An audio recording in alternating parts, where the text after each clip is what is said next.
Welcome to Sunday School Junkie, the podcast for anyone who's addicted to reaching kids for the kingdom. Whether you're a brand new volunteer, a veteran teacher, or just looking for inspiration, this is the place for tips, tricks, and stories from the best in apostolic children's ministry. Let's talk shop, share resources, and celebrate the incredible opportunity we have to shape young lives for Jesus. Now let's get started.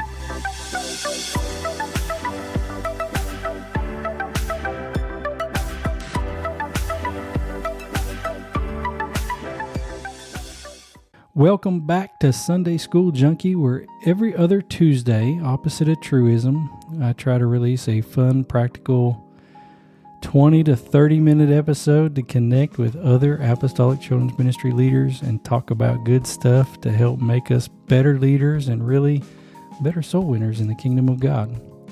And today I get to do just that with one of the absolute best in apostolic kids ministry. And today's topic sounds obvious until you really live it and dig into it. And that is, the topic is words matter.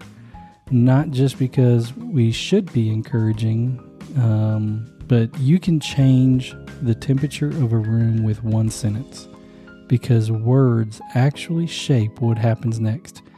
So today I am joined by none other than the infamous, the great Brother Chris Bradshaw from Union City, Tennessee, Pastor Uzzle.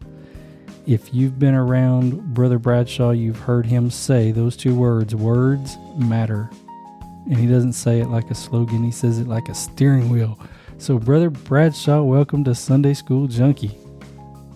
Man, thank you for having me, Brother Pelletier. I'm looking forward to this. Yeah, it's going to be fun time.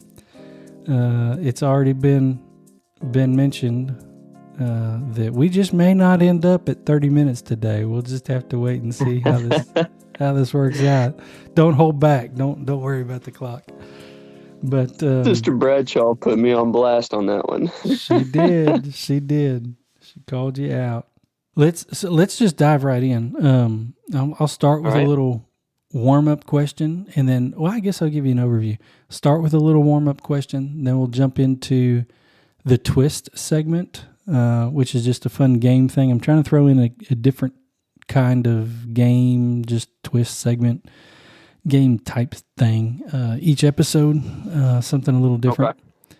And so that'll be some fun. And then we'll start talking about some words matter, why they matter, how they matter. And then some of the key things I've picked up from you over the last couple of years of getting to know you. So, if you're ready, I'll just jump in with this. What's a phrase that you heard growing up, whether it's good or bad, that you still remember because it really stuck? Ooh. It probably come from, there's a few, but one of them that really sticks out is from my mom, and she would always say, "Son, people don't care how much you know until they know how much you care." Yeah. And that's one that's really stuck with me. Another fun one that she always used to say is, "Sometimes I feel like I'm on the mountain, and sometimes I feel like the mountain's on top of me." There's truth. There's truth in it. That's good stuff. See, and that, yeah. But that first one really stuck with me, and it sticks with me even until today, because it is so true that people really don't care how much you know until you show them how much you care. And then all of a sudden it matters.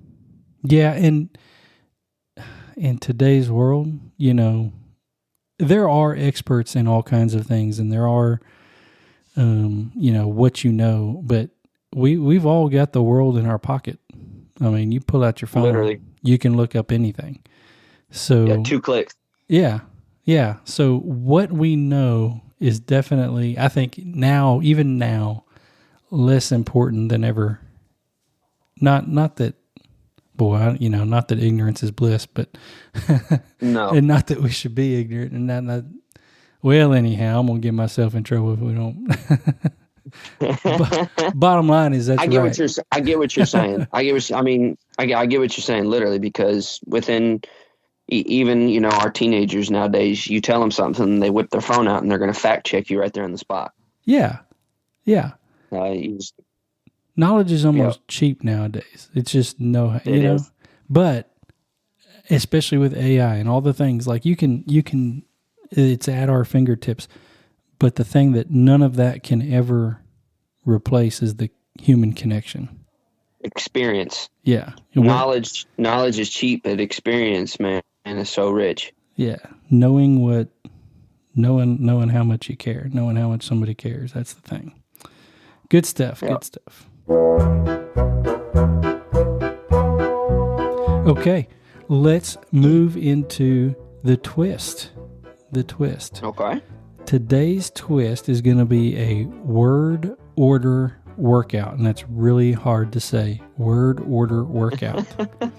So, you're working out just saying that. It is a workout, and I didn't realize it till right this moment. But that's an acronym. Wow, we're going to play Wow today. Hey, looky there. So this twist, let's see. Every episode, I'm trying to throw in a game. I just mentioned that, but I saw this on social media a few weeks back, and I just thought, oh man, that's so right, and it's something you don't think about. But basically, it's about how the order of words can sound either normal or completely wrong, even though you're saying the exact same thing. But we naturally put things in words in an order. In an order, right, without even thinking about it. It's like an unspoken rule. So I want to go through a few rounds, and I'm going to give you two options. One option sounds right, and the other option sounds like an AI chatbot trying to blend in or something. So you tell me which one your brain accepts. All right.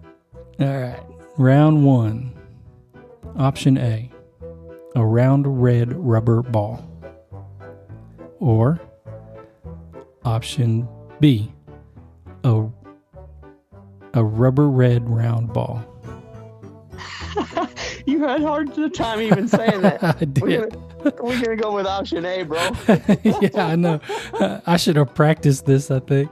Okay. So option A. Yep, that's right. Okay. Round two. A beautiful little old wooden table.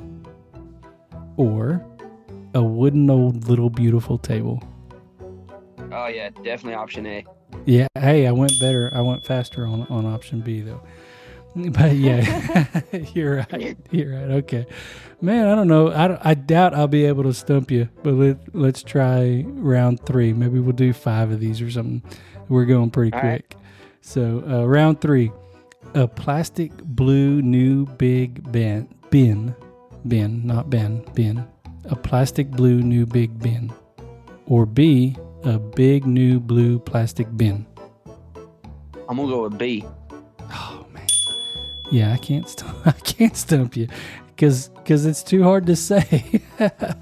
Okay. You're stumping yourself. I know it.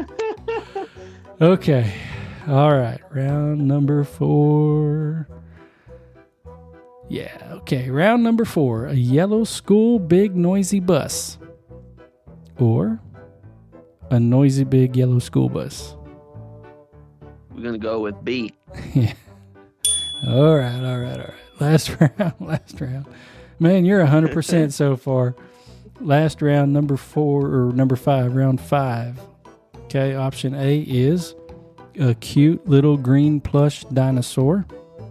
Or option B, a plush green little cute dinosaur. We're going to go with A. Man, that's right. You was a winner today.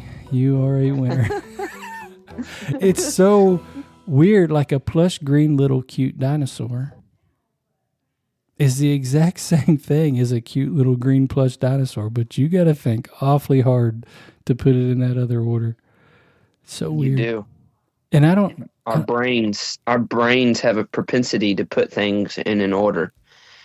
It's kind of funny because, like, you can even take those random things that you see every now and then where they take the very first letter of a word, yeah, and you can read it like it's nothing, and it's just because you've gotten so used to things being in an order and the outline of the way that words are, and your brain can interpolate it, and it's so cool. Yeah, man. But it's hard to talk that other way. Like, man. You stumped yourself. Yeah, it's really like, my goodness.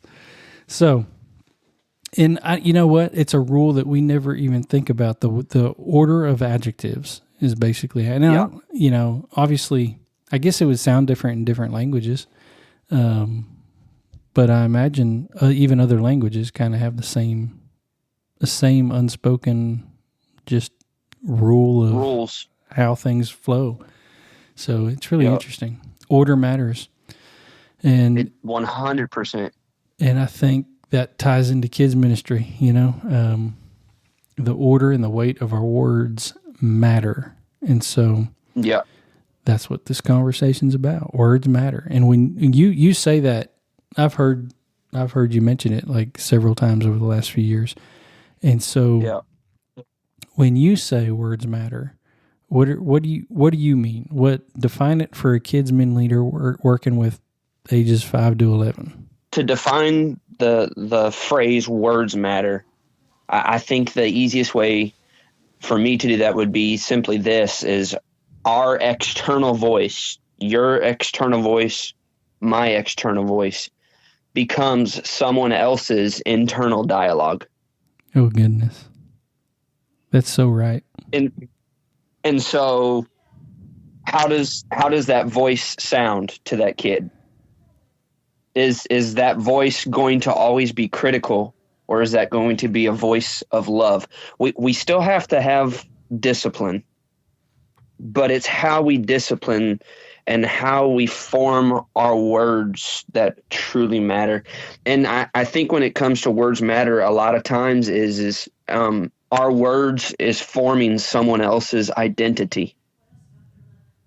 That's so and good. So if I were to tell a kid, you're a trouble kid, that becomes that kid's identity, instead of saying that kid is in trouble.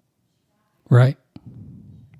Or that kid is a mistake, instead of that kid made a mistake. Ooh.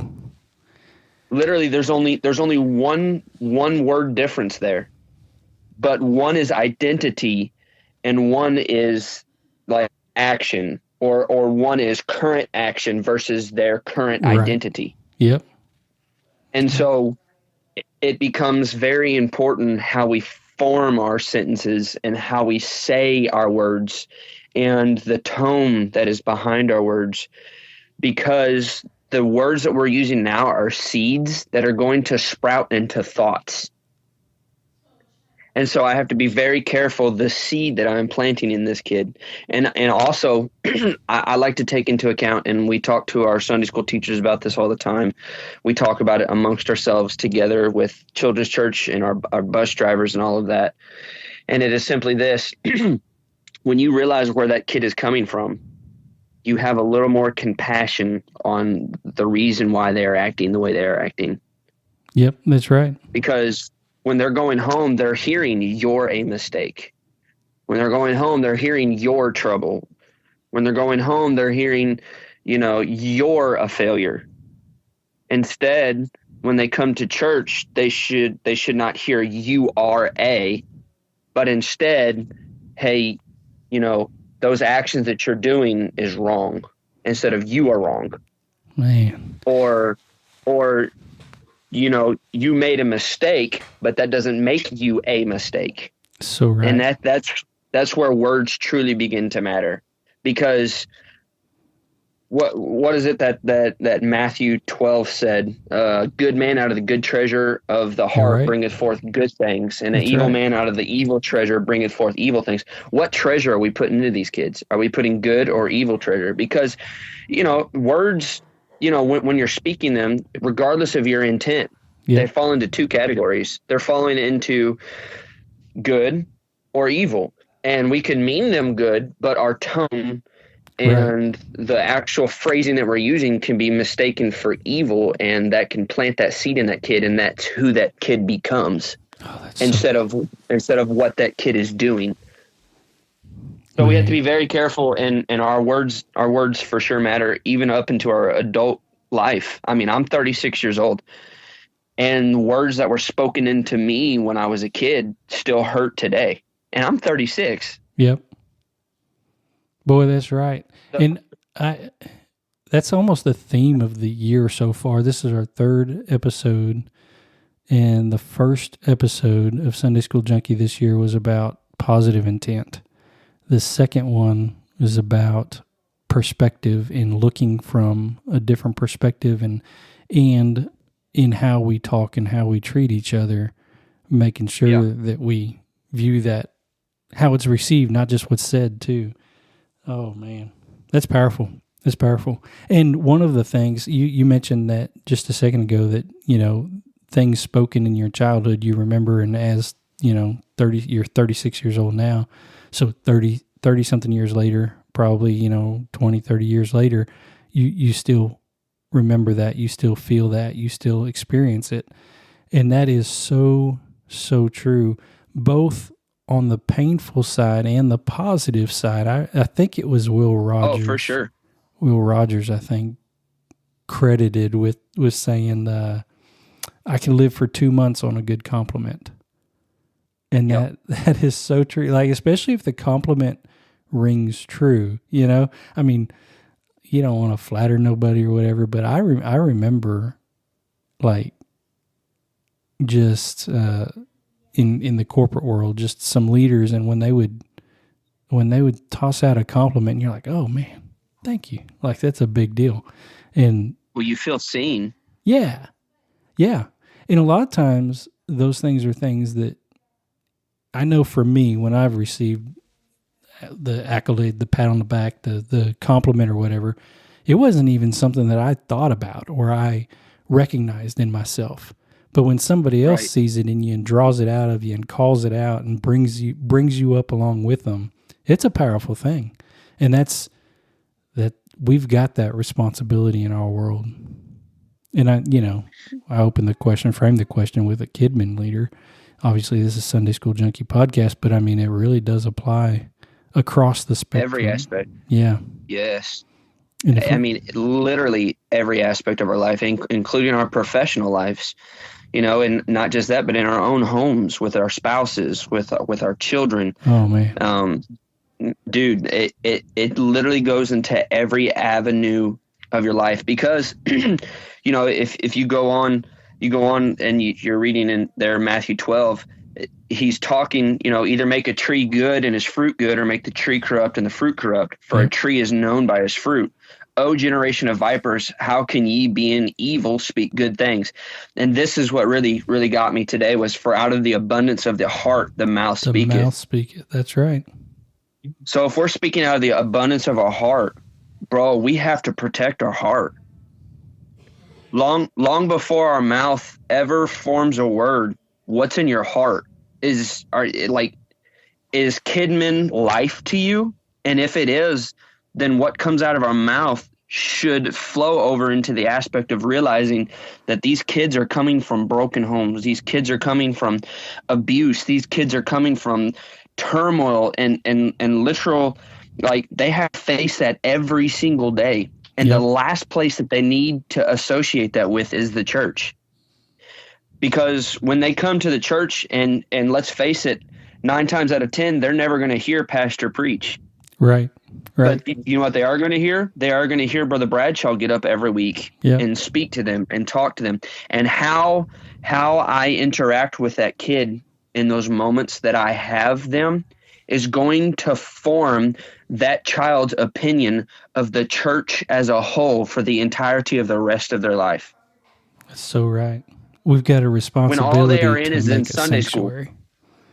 All they're in is in Sunday school, so to speak. You know, all in quotations. Right. All they're in is in Sunday school. But my words are forming their opinion of God and of what the church and who the church is for the entirety of the rest of their life. And that's why I am so passionate when it comes to children's ministry, because I realize what awesome responsibility that we have. because we're taking kids who have their entire life ahead of them, and we are currently shaping their future and their opinion of the church. And so we have to be very careful if we have to handle it, so to speak, with kid gloves.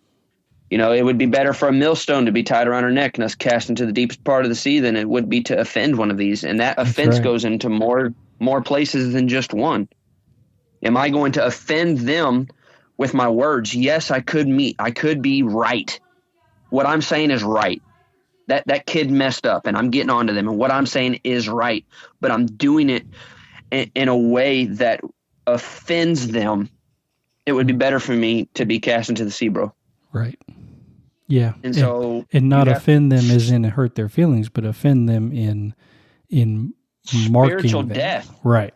Yeah. Bro, we are speaking identity into these kids. So right. And what I am saying today shapes their future tomorrow. You know, and what is it that people say? Speak things that are not as though they were. We've heard that a lot. When it's a misquote of the scripture, I realize that. But there is some truth to it. I look at a wall. Yeah.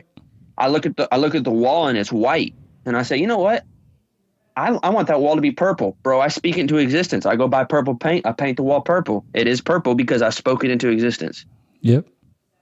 Yeah. And so we have to be careful. We have to be careful what we're speaking into these kids. You are a mistake, or hey, buddy, what you just did was a mistake, bro. That's a dangerous line, and we have to be very careful with our words when it comes to those things. So right. You know, another thing that I like to say, and I say this a lot, is when we start talking about, you know, the air and words and how words are formed and all of that. And, you know, you start reading where the devil's the prince of the power of the air, and he can't read our thoughts, but he can interpolate our actions, and he can hear what we speak. And so a lot of times our internal dialogue, when that becomes external voice, we have to be careful what we're voicing, because we're voicing it into his domain, so to speak. Oh.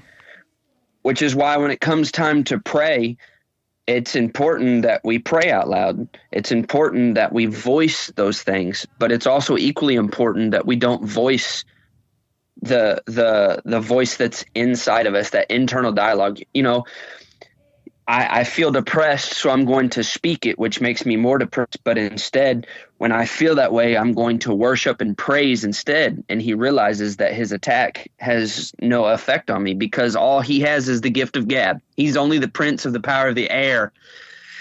And so when I'm speaking things to life, literally, I'm speaking life into a kid. I'm speaking it into his domain. And bro, in some ways, I am literally fighting the hell that is trying to get that kid. And I'm doing so with my words, by what I am speaking into this kid and the prayers that I am praying over this kid. I'm taking it to the enemy. So right. So good. It is. You can wage war in the good way with the word. Well, I mean, the word of God is the sword of the Spirit, right? Right. Yeah.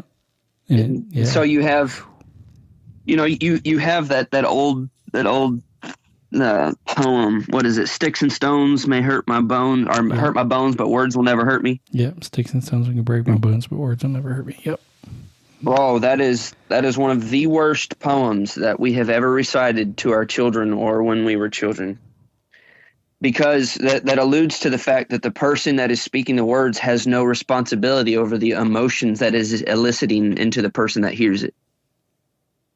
But it also tells the person that is experiencing that hurt, that wound from words that have been spoken to them, that doesn't matter when it does. Right. And I think a better way to say that would probably be sticks and stones may hurt my body, but words will shape my soul. Would probably be a better way to say that. Yes. Because, once again, our external voice becomes someone else's internal dialogue. So true. And we can heal from the bruises and the breaks that the sticks and stones make. Yep. But when it comes time for those words that have been spoken, bro, those words are seeds. And is that word sprouting bitterness in somebody, or is it sprouting love in somebody? Yeah, you've got to dig a lot deeper to get over and to get past and to get through those words, those seeds that were planted deep. Yeah, that's so right. Now you're talking about somebody's heart versus somebody's body. Right. And once again, you're talking internal versus external. And bro, external, you throw a Band-Aid on it, you're up and playing again in a few minutes. But internal, bro, that bleeds for years. You can't just throw a bandage on that. It's true. That's why I wanted to have this conversation with you. And a few weeks ago, I had just read an article. It was an article about, well, it was about Words Matter, and I don't remember the title of the article, but it was basically that literally words impacted athletic improvement. There was a study done with young athletes where a coach changed just a few words. It was a running coach, and the study proved that using vivid cues like push the ground away or launch like a jet, and it immediately improved the sprint performance by about 3%, which you say 3%, that doesn't sound like a lot, but in the sports world, that is a major improvement that would have taken, and it said it in the article, like months to reach.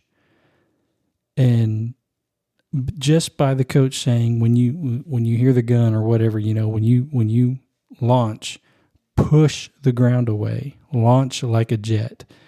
And the point isn't really about the running, but it's how the right words can change your output and how it can make that difference fast. And so, so what are some of those phrases? And I think you've hit on several of them already, but are like the jet taking off phrases that help kids raise up and launch off that starting block instead of shrinking back, or even if they started right, they started better with launch like a jet taking off. What are some of those phrases you think for that we can use? Well, so like especially when it comes to discipline, because that's generally where we have to use a lot of these and be careful with our words, right? It's easy to high five somebody, man, you're doing such a good job, I'm so proud of you. That's easy. The hard part comes is when we're trying to correct behavior. And so I would say, when we're talking to our kids who are messing up, who have made a mistake, I would say, to them, that this is just a moment. This doesn't define who you are. I had this conversation with one of my own children the other day, because we were talking about things that we weren't performing adequately at, and that we were failing at. And they automatically heard failing, and they turned that into I'm a failure. Right. And so I had to stop immediately in that conversation, because I could see that he wasn't interpreting the way that I had intended it. And so I simply stopped and I said, look, failing does not make you a failure, but failing to try will. And so just because we're making the mistake right now doesn't mean that we can't make the right choice going forward. And so you could even say things like, better, so do better, instead of that being an identity thing that becomes a choice thing. You can choose to do better. You're choosing to do wrong right now. You can choose to do better. It's a choice. And when we can cause these kids to visualize it, like if I were to say launch like a jet, bro, I get a visual image of a jet in my head. You know what I mean? Yep. I get this visual image of a jet on a carrier, and it's just launching, bro. And so I know that I'm going to give it my all. Well, when I can get a kid to visualize what I'm trying to say to him, and get them to see it in their imagination, they will make it happen. And so you could simply say, like I said, you know better, do better, or you can choose to be better starting right now. Or this moment doesn't have to define you, right? It was simply a mistake that you made. We can fix a mistake. And a lot of these kids, like you could say, look, I understand you don't know yet. But when you say yet, that leaves hope for the future. That doesn't make it right now. And so when we can give our kids hope going forward and realizing that this current mistake doesn't have to be what continues, but the behavior can change now. You just have to choose for it to change, because everything is a choice. And one of the things that I like to tell my kids when it comes to moments like this is choose your hard. Is it hard to do what you're being asked to do because you want to go play? The answer to that is yes, because everything in you is wanting to go play. But also, is it hard getting disciplined because you're not doing things the right way?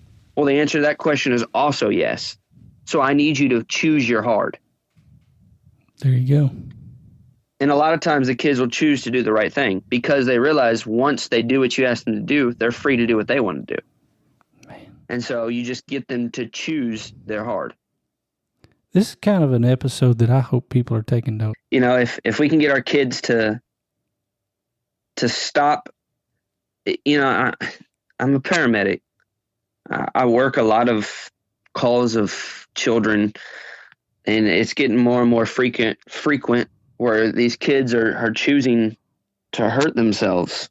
Yeah. And they have this internal dialogue because they have been told time and time and time and time again that you are a mistake and you are trouble and you are this. And so they begin to believe it to the point to where I'm the problem. Yeah. And the issue is they're not a problem. They're kids. They've never been the age they are today. You and I are the oldest that we have ever been before, right now. And tomorrow will be, exactly. Yep. But for us, we have a lot of experience and life experience that we can draw from. These kids don't. And so they're trying to figure out who they are, what they are, and how to get there. And when you and I are constantly like just slamming them and constantly on them, you have that kid, I have that kid that can just get right underneath our skin immediately. We all have that kid. But when we can change how we respond to that moment and draw them in and bring them into our inner circle and literally love them to death, bro. Like, I personally don't discipline my children when I'm angry. Right. Because I don't want to say anything that I do not mean. And in the heat of the moment, something could come out that I don't mean. But as a man, my pride wants to stand in the way and make me stand behind those words. But oftentimes, even now I go to my children, and if I say anything or I feel like they've interpreted something the wrong way, I will go apologize to them. And I will sit down and explain to them because, for me, I didn't have that coming up. And so that's where I go. I refuse to bleed on people who've never cut me, things like that. Yep. But we have to be very careful with our words because these kids, dude, they're just now learning. And a lot of these, all they can draw from is their past experience. And you're talking about a 7-year-old who literally all they've known is a different man in the house every other weekend. Mama throws him in front of a TV and lets do whatever they want to do so she can go do whatever she wants to do. Or all he knows is drugs and alcohol and stealing and fighting.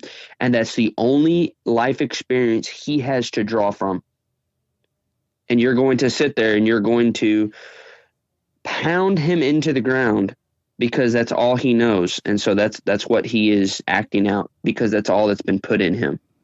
Yeah. Or and even beyond whether there's some folks even have some pretty good examples in the home, but they still get the Hollywood influence, the social media influence, the everything around them is music, school. Yeah, school, music. School, Yeah. geez, bro, school's awful. The bus is awful. These kids are learning things that they should never Right. know at their age on the school bus. Right. But if that's all they have to draw from, and then we're going to bring them into church and we're going to put the band hammer on them, so to speak, when that's all that they know, instead of we could pour a different perspective into them and we can pour love into them, and then all of a sudden now they have that as a life experience to draw from. And then they have a choice. Yep. But instead... And it's the, 6 days a week. It may be the other. Oh, yeah. The other, but this 3 hours. Right. Yes. This one sanctuary, this one safe place in my world that I can count on to not be like the rest of it. I want you to know that this is a safe place. We don't have to act like that here. And rules are so important for these kids, and they literally they'll never tell you that, but dude, they desire to have that in their life. 100%. And so for us, and that goes back to what I said earlier, we have to be able to correct them. We have to be able to discipline their current actions, but we have to do so while protecting their identity. It's all good. Let's roll on to kind of the theology of words. So the whole principle here really boils down to, if you go back to Genesis 1 and you look at creation, and it's in the beginning, and God said, let there be light. And he spoke every bit of it into existence, right? And in John chapter 1, we all love it, right? In the beginning was the Word was with God, the Word was God. The Word was God. And then the Word became flesh and dwelt among us, right? Dwelt among us, and we beheld the glory of the only begotten of the Father. Sorry, go ahead. Full of grace and truth. Full of grace, grace and truth. And so that totally 100% shows us the weight of these words, right? The power of these words. Yeah. We were made in the image of God. If his words matter, our words matter. What does that tell us about the weight of words, the responsibility of leaders who speak to our kids every week? God said, even he watched his words. I mean, the joke goes is when he stood at the tomb and he said, Lazarus, come forth. Why did he specifically say his name? Because if he'd have just said, come forth, everybody that was dead would have come forth, right? So he had to be specific with what he named, and he named Lazarus specifically, come forth. And so, tongue in cheek, but it brings up the point, like, seriously, what we say creates the narrative. What we say creates the identity. And so we don't want to create an identity of a kid who is already hearing that they're trouble on the weekends, but then they go to the only safe place, the only place where they're told that Jesus loves them. They're told that Jesus died for them. They're told all these things. They don't need to hear out of the mouth of a teacher the same things that they're hearing at home or in the world, in the enemy's territory, so to speak. There you go. But they need to hear words of affirmation. They need to hear, because everybody, I do not care who you are. Bro, I do not care who you are. Everybody desires words of affirmation at some point in their life. Yeah, even if they don't know that they do. Dude, like you said earlier, you're just doing something that to you is just second nature. It's just old hat. But then the corporate man walks in and says, man, that's the cleanest I have ever seen those windows. You did guess what you're going to do now? You're going to take pride in washing those windows. And that goes back to, I hate calling our children bus kids. Right. They're church kids that ride our bus. Yep. Boom. I've created identity. What do they identify as? They identify as part of the church. And so now they take pride in, this is my church. My niece, and so on that exact topic, I love this, because we try to say our kids that come on the vans, but I've got a niece down in Texas, and every time, she doesn't even know she does this, but every time I'm talking to her, for a while they led Sunday school as well. And so I'm not sure if they're in youth now or something, but anyhow, the point is every single time I would talk to her, she would say, our friends, our friends, our friends that rode the bus, or our friends. Yep. And so whether it was one of the kids raised in the church or whatever, they were friends. They were friends. And Yep. no matter how they came, everybody was a friend. We're speaking identity into this kid. And so when I say, you know, a church kid that just happens to be riding our bus, bro, we lump them all together with all of the rest of our children that are in church. And it becomes a self-identity. This is my church. And now when somebody comes in and they're acting up, I've seen this happen. One of our church kids that rides our bus will correct them. Hey, bro, this is our church. We need to take care of it. Yeah. And he's owned it like it's his. And that's because it is. Right. And that's what we want to foster.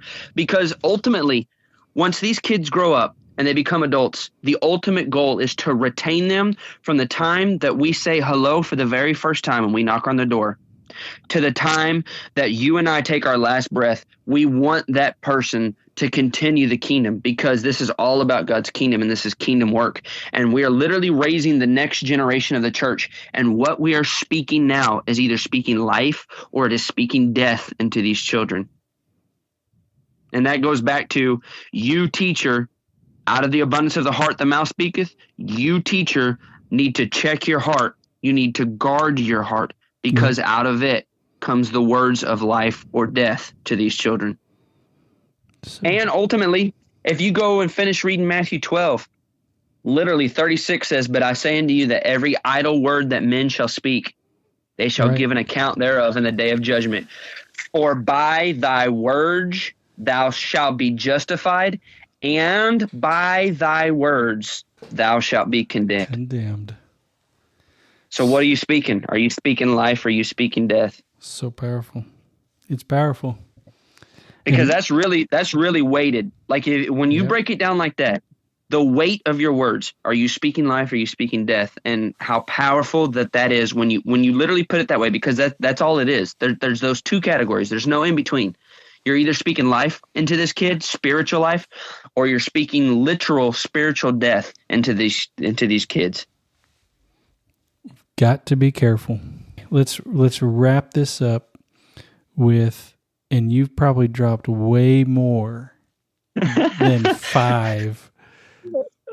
But let's try to give anybody listening to this, let's try to give them 5 phrase upgrades, 5 sentences that can keep our standards high but keep the spirit right.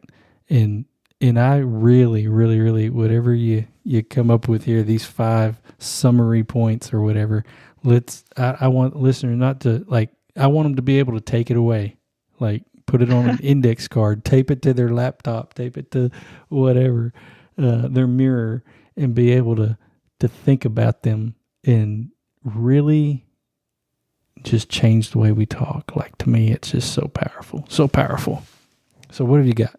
I would say 5 phrases to really keep your standards high, because we have to keep discipline. We have to keep order.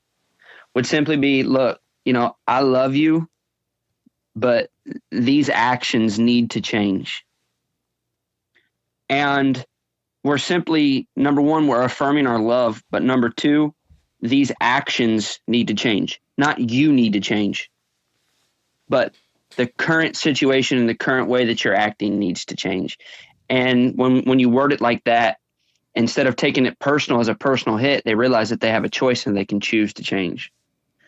But you could also say something similar to that, like, you're better than this current choice.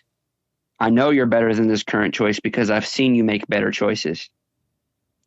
And then again, you're putting the choice back into their court. Another one that I like to say with my kids is this, and a lot of times it's generally when a kid is like, you're getting me in trouble, and they say that to me. Like what's going on? Why are you so upset? You're getting me in trouble is what they'll say. And I like to redirect and said, I'm not getting you in trouble. I'm simply correcting the actions that you took. But I need you to understand something. that I have no control over your actions, only you do. And you are the one that chose to break the rules. Would you agree with me? And a lot of times they would say yes. Right. And I say, then who should you be upset at? Me, because I'm holding you to a standard, or you, because you have not lived up to that standard, and the choices you have made are not good choices. And a lot of times they'll say me. And so I'll say, then what can I do to help you make better choices? Because that puts me in a place, yes, I'm being the authoritarian, but also I have now corrected the action, showed them that they can correct the action, and offered to help them with the correcting of those actions. And they realize that I'm a safe place and they can come to me now and they can talk to me about XYZ. Another one I would say to these kids is, look, I am correcting you because I care about you. And this behavior has to change. That's a big one. Not you have to change, but this behavior has to change. And another one, when we're actually disciplining these kids and they're upset, before I walk away, even from my own children, I make my children hug me after we're done having a discussion and discipline. I make them hug me, and I always say, listen, this moment doesn't define who you are. This isn't the end. Because for a lot of these kids, all they can see is right in front of them. They don't see the big picture. They just see the right now. Literally, they are living for the right now. And we have to get them to see the big picture to realize is, look, just because you made a mistake, it's not the end of the world. We can correct this.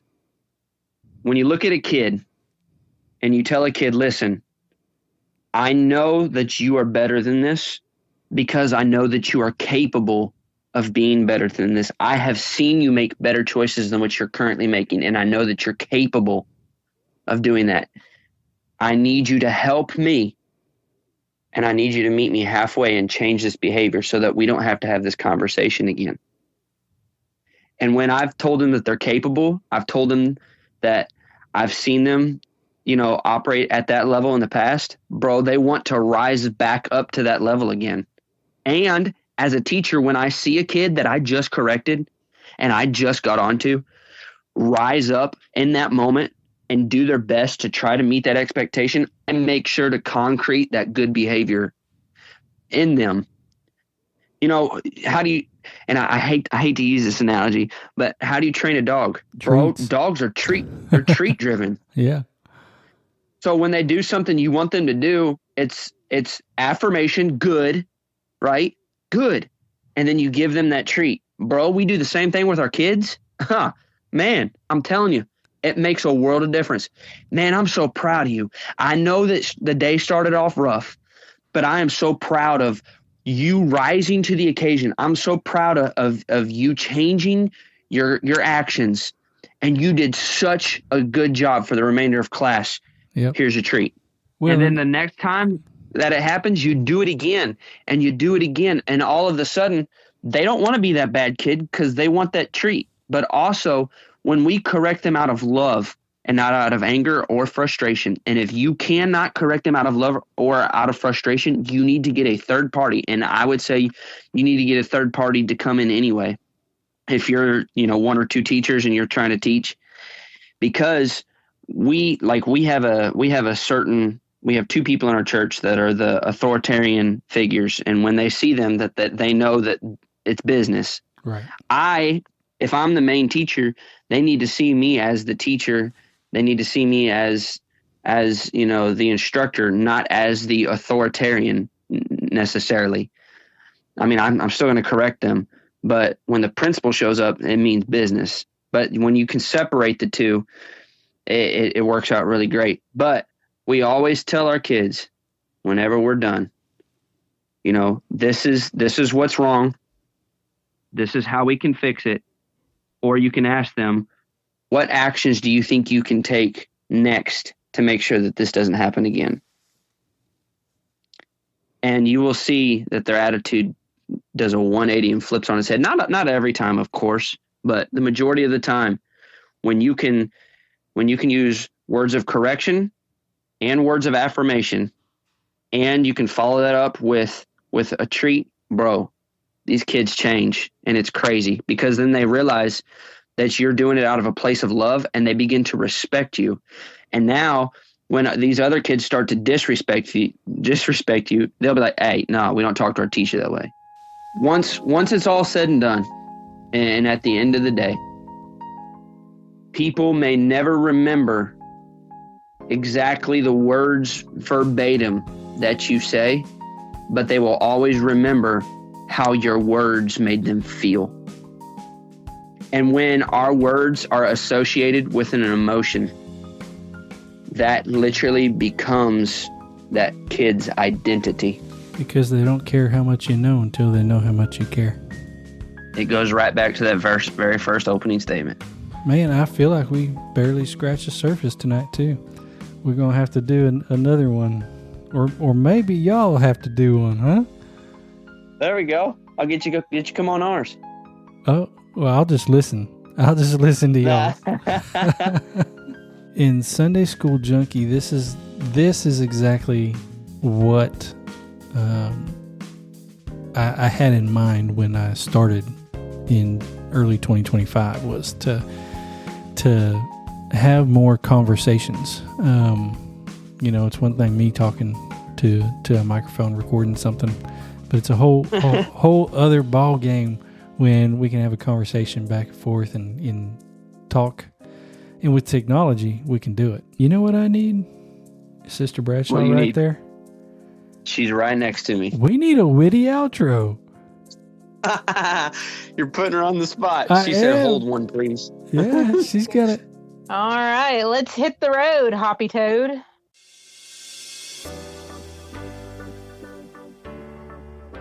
That's it for this episode of the Sunday School Junkie. If you enjoyed it, be sure to like, subscribe, comment, do all those things, but most importantly, share it with someone in kids ministry. Let's build a community of passionate teachers who are reaching this next generation. And if you're looking for more great children's ministry resources, I highly recommend checking out the Apostolic Podcast Network for even more amazing content. Till next time, keep loving, keep teaching, keep making a difference.